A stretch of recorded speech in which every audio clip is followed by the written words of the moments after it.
Good morning, this is Barbara Kolm again. We're doing the Free Market Roadshow today out of Budapest, and I have the privilege and pleasure to have Dr. Andrew Stuttaford with me today, who is with the National Review, a contributing editor, and has been there since 2020. You were, I think, with the National Review. That's right. And you work on the capital matters, and of course, I would simply go ahead with the first question. Yes. You did an article recently, The Green Road to Serfdom. And this year we celebrate the 80th anniversary of the road to serfdom. So what is the Green Road to Serfdom about? Well, the Green Road to Serfdom is really about net zero. That's if you to use the shorthand, which is the climate policies which are being done in the West, which are to achieve net zero carbon emissions or greenhouse gas emissions by 2050, which I don't think they'll achieve. But I think this is an example of central planning. And as we all know, or you know anyway, central planning does not work well. And this is already proving to be a disaster. And without wanting to be too bleak, I think it's going to get worse. Well, so we are literally heading down the road to disaster. So what climate policies do you think could we implement in order to change that? Or do we have to implement climate policies at all, just to be frank, in order to save our planet? Well, yes, I think so, but I think they can be done intelligently. And I think that they have to be done with... I don't think we're going to make 1.5 degrees, which is the target for 2050, the whole idea of net zero.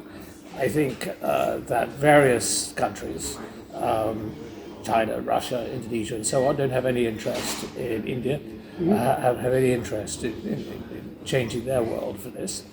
And so I don't think we're going to make it, so a bit of realism would be good. And the consensus appears to be that we're headed for between 2.5 and 3 degrees Celsius by the end of this century. And if we work on the assumption, rather than having a more general debate about the realism, if we take those numbers, do I think that is the end of the world? No. One thing that humanity has shown for hundreds of thousands of years, really, since we got going, is that we can adapt. And we've adapted before, and we'll adapt again. Okay, so human mind is changing, hopefully, and also our habits.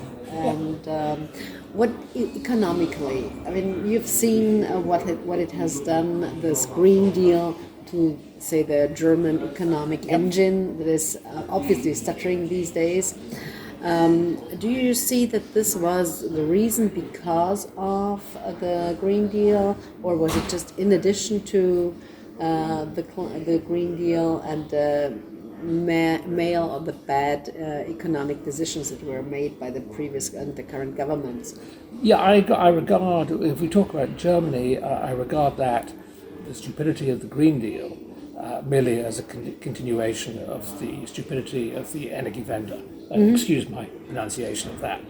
And perfectly understood. And I think the problem has been that there's been no consideration of cost benefit. There's been no real proper cost benefit analysis. And really, if you look at how you ought to deal with a changing climate, and the climate is always changing, but the answer is you should spend the money on adaptation primarily at this point, while continuing to invest very heavily in technology. What we're doing is really in many ways the wrong way round. And this is very typical, and I think of sort of central planning. They don't think things through. They have an ideological agenda, the people that do that. I think there's also a little bit of a penitential agenda. We're punishing ourselves for having done so well.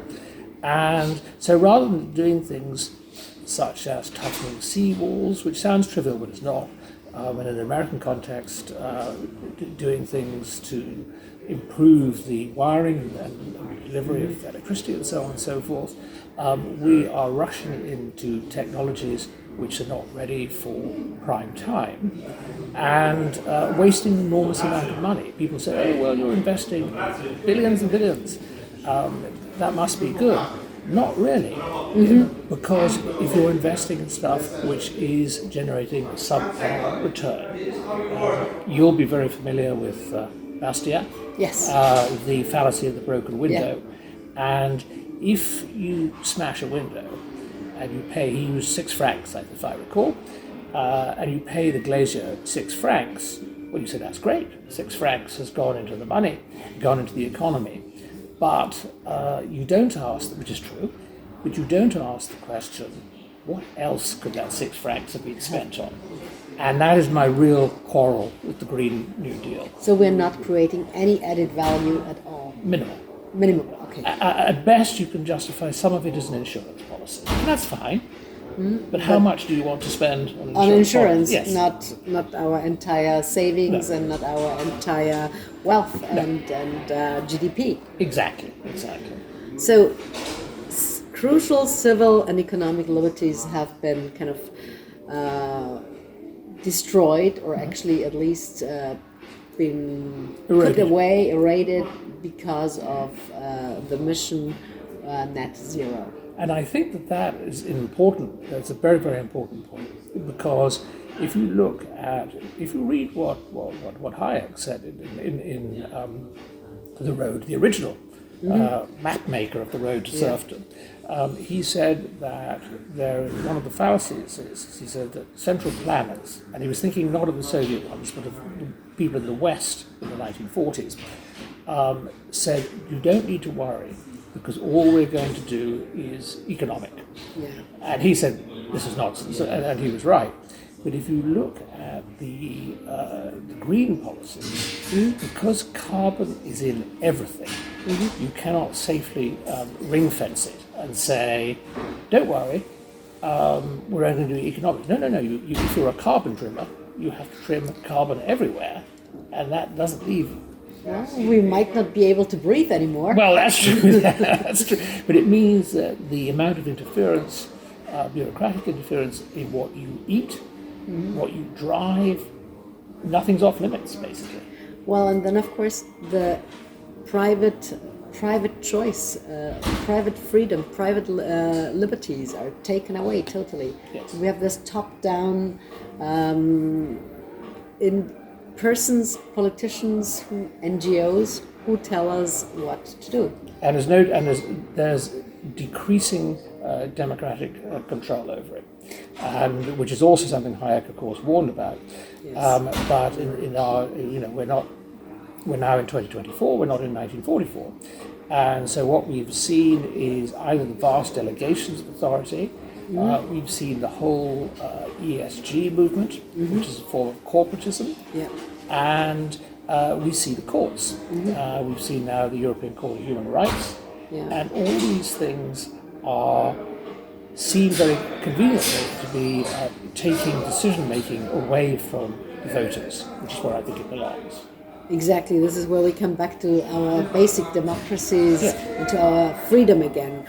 So let's take a full circle and let's look back at the 80 years ago. Yes. Why did Hayek write The Road to Serfdom? And we were talking about this yesterday at our event when we presented the Hungarian version of the Reader's Digest version.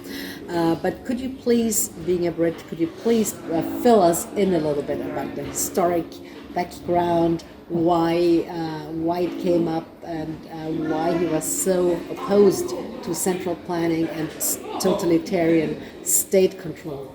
I think, because of course he came from Central Europe, but he also saw what was beginning to happen in England. And your question has just made me think of something actually, which is that if you look at those 4 or 5 years, there were 2 great books that took a look at what was happening or about to happen in England and saw that as an omen of terrible dangers to come. One was The Road to Serfdom in 1944, and the other, a couple of years later, was 1984. written by George Orwell, and where he described, and remember he himself, his economic policies were not, should we say, ideal, but put it mildly. but he could see where things were going. Yeah. And but of course, from the point of view of an economic vision, I'll go with Hayek's much more than Orwell.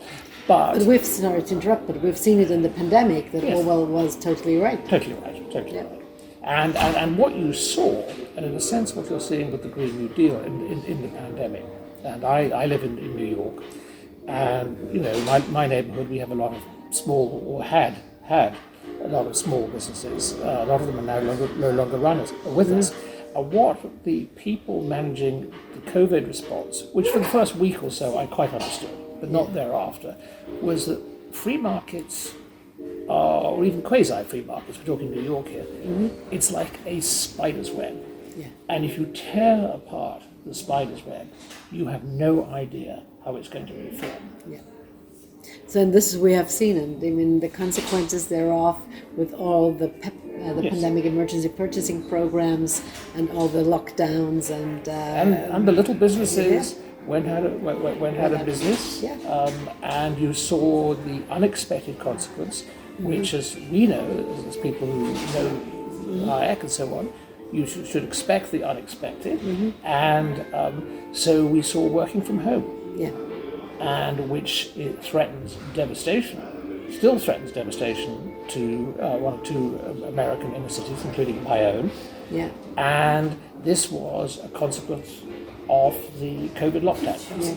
Well, and not only it did a lot of harm to the next generation. I mean, the young kids have tremendous problems in socializing, in social exchange, in discussions and disputes. They don't engage anymore in disputes. They're all sitting in front of their laptops and computers and or iPhone or phones and not discussing anything serious. It has had, especially to your business, a tremendous impact on how news are generated and if they are generated at all, if it's real research or if it's just copy pasting stuff. And then we are back at Hayek with the pretense of knowledge. Exactly. That's very true. And the other thing, the damage that has been done, and I don't think this is me being nostalgic for offices as such, is that an office is a social vehicle, and it's where the corporate culture cannot be frozen in 2020. And offices, you have people getting to know each other, you get the corporate culture being passed on, and so on and so forth. And if you have people working from home 2 days or 3 days a week or more, that is going to vanish. Basically. Exactly, and that is exactly the thing where governments destroy societies. Yeah. And they don't, but they intervene in ways that can be extraordinarily destructive. Yeah. And I think that's what this Green New Deal would be. So, in other words, how can we come back to normality? How can we try to find a real social life again? And I think I think two things in that. I think social life is, and again, I look at this from a New York point of view, it's clearly reviving, but it has changed, and the question is how long does it take to change? But there is also going to have to be, I think, a point when the voters have to say no. And I think that you are beginning to see alarm in some political circles about where things are going. And we've had just 1 or 2 days ago, we had Joe Biden announcing very high tariffs on Chinese electric vehicles. Now, if you say that electric vehicles are essential for stopping our planet boiling, to use the word, which they're not, by the way, but if you say that, well then it shouldn't matter that they come from China, and that you lose hundreds of thousands of jobs. I mean, if the whole planet is about to boil, what does it matter? Yes. Surely first things first. And what this is a tacit admission that it is not maybe quite as bad as even though those selling the story know that the story they're selling is not quite as it has been portrayed. And I think that that's an interesting moment. I think that I don't know what will produce the voter revolts. I've written a lot about electric vehicles, and I don't even own a car. I live in Manhattan. But it just struck me this was an obvious absurdity. A lot of basic rules about communication of prices, information, consumer demands were being ignored, which would have the usual disastrous consequences. And that is what is happening. But something, maybe cars, I don't know, I think another one may be food. If you look at the how much of greenhouse gas emissions come from the dairy and livestock industries, it's very considerable. And I don't think people are going to react very well if the price of food starts coming up sharply, either through direct carbon taxes or indirectly through a tax on farmers. Of course, here in Europe, we are. They will get subsidies from the EU then. Yes. So we were circumventing. And then, of course, we're living in a situation where governments are highly indebted. How is this all going to be paid for? No one knows. What can't go on forever can't go on forever. It's a very dishonest discussion that we have these days. And so coming back to this, you mentioned it indirectly, this deindustrialization of our, at least Western societies, at the cost of becoming net zero, becoming greener. How can we, from your perspective, what kind of way out do we have? Is it education? Is it telling people, look at what Hayek told us 80 years ago? Or is it modern technology that we simply have to hope? Or is it Schumpeterian ideas and say creative destruction and there will be a hope and there will be a solution, and just believe in Austrian economics and say we are positive, we believe in new ideas, and we will not go down the drain? No, I think if you know, I have no particular problem with the occasional thumb being put on the scale, direct people in this way or that, but basically the way out of all this mess is basically to let people find their own way to decide and listen to the signals of the market. I'll give you an example that, and again, I don't know how much of this is a little bit of taking extra profit, let's put it in a kind way. But for example, you're seeing in the US now, there's a lot of discussion about higher insurance rates in areas threatened with flood. And I live on the west side of Manhattan. I actually looked quite carefully before we bought the apartment to make sure that we weren't in a flood area. But nevertheless, I've noticed that my own insurance bill has gone up quite a lot. So I think that these market signals will come to people. A city will decide, well, how do I best allocate my resources or my taxpayers' resources? And whereas before the taxpayers would say, well, we don't want you spending X billion on a city wall or on flood defences, now they say, well, maybe we now think that's worth it. Okay. And I think our collective intelligence, which is a group, as you know very well, of individual intelligences, will see us through with a bit of luck. But what we do not need to do is to make life much more difficult for ourselves as we move along. Well, thank you very much, Andrew. This has been very insightful, and I'm looking forward to our conference today and to next exchanges. This was Barbara Kolm from the Free Market Roadshow in Budapest. Thank you. Thank you.